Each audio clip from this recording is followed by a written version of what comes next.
folks, I have a really cool little alto ukulele today to show you. This is number 902. And the customer said she wanted this instrument to sound and look like autumn. So I worked really hard on that sort of thing. So to begin with, the back and sides are made of some beautiful spalted maple. And that's maple that, while living on the ground as a log, started to rot a little bit and got some fungus in it. And that fungus makes for these dark lines and streaks in it. This came from our friend Libby, who lives up by Anacortes, Washington. And then the top is Redwood. It's an old piece of redwood that a friend of mine found on the beach. And then so for the fretboard and headplate and bridge, I use some what's called ambrosia maple, and it's maple where the bugs started to get inside and spread this fungus around, and it makes for really cool color streaks.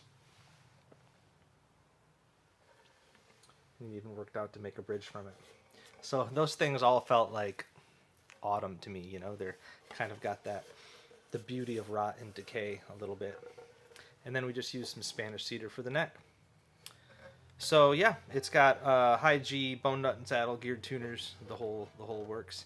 And I'm just really proud of it. I think it sounds awesome and feels really great in my lap.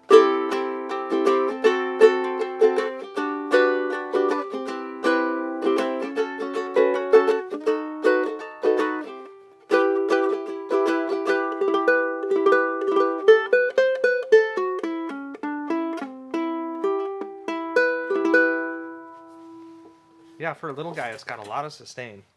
And, you know, redwood and maple, I think it's a great combo. So this is for Diane.